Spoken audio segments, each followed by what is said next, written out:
Commissioner, Oh, yung binabanggit niyo lang po kanina para lang po mas klaro sa tao, possibly hindi lang Frebel ang binilhan. Pwede po ba mabanggit yung iba pa? Ano-ano pong mga car dealers ito? may auto art po, yung isang sinabi po, no? Ma'am, bukod po doon, Ma'am BJ, kung pwede kong paliwanag para mapagtanggol ko po ng konti yung nangyari po, ano? Mhm. Kasi nagtataka po karamihan sa netizens, but po it took us several days kung bago po nakasugod kami dun sa lugar ng Diskaya. No? Ganito po kasi, ang pag-apply talaga po ng search warrant, hindi po biro yan. Kailangan po namin respetuhin po yung proseso at requirements po ng korte. At yung po napuntahan pong korte, kilala po namin na mahigpit po. At parehas pero mahigpit po si Justice Carolina Sison. So binuo po namin yung dokumento, intelligence work. Bago po kami nakapag-apply, mga ilang araw po yan, nung nakuha po namin yan nung isang gabi, halos alas 4 na ng hapon, pinapunta ko na po kagad yung ating mga tauhan sa area at alas 8, alas 9 na po kami umabot doon. In fact, gusto po na nilang sirain po yung pintuan po, yung gate po nung compound. Oo. Kaya lang ako na po mismo nag-utos na kung yan po kasi ay totoong bahay, kung totoong bahay, ayoko naman po magkatruma, baka may mga bata po nakatira doon. Total, nabantayan na po namin lahat naman ng mga exits dyan, kasama ang Philippine Coast Guard, ang HPG, local police, barangay.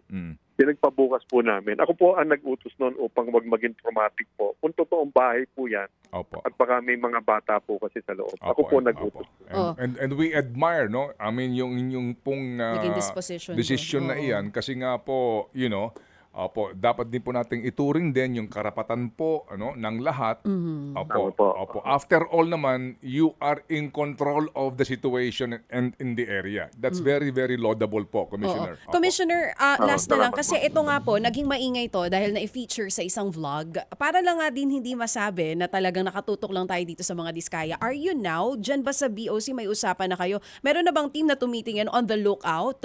Possibly hindi lang po dito sa mga contractors or politicians. Ito yung sinasabi ni Sir Ted kanina. May mga nakatutok na ba kung may mga na-upload in the past? Tignan yung mga luxury cars sa iba pang mga tao? Meron po. To be honest po, meron pong ganong unit na po. Kaya lang, actually, dahil po sa interview po last week nila Manong Ted, pinag-utos ko na rin pong tama po. Dapat pantayin po yung cyberspace. Kung meron po mga ganyan na, kumbaga, nagbo-voluntaryo po, maimbestigahan sila.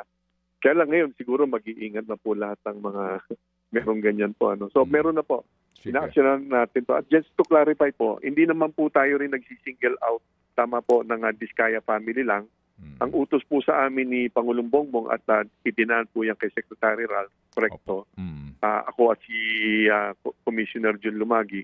Tinitignan na po namin po yung iba't iba po nga na iulat. Nakikita naman natin na Opo. iba't ibang pangalan po lumabas. Kasama po yung iba't ibang ahensya po na may mga personalities po na dapat po namin iniimbestigahan na po namin po. Opo. Mga kapatid, brothers and sisters, saan ka pa? Dito na tayo sa totoo. Dito na tayo sa True FM. Mga kapatid, mag-subscribe and follow po kayo sa social media accounts ng True Network PH. Yan po kami, hanapin nyo lang True Network PH, Facebook, Instagram, YouTube, TikTok, and podcast. Mapa Apple or Spotify man yan, mahahanap nyo kami. Lahat ng mga napapanood at napapakinggan nyo po sa programa, nasa social media accounts namin yan. So, paano mga kapatid? See you sa social media!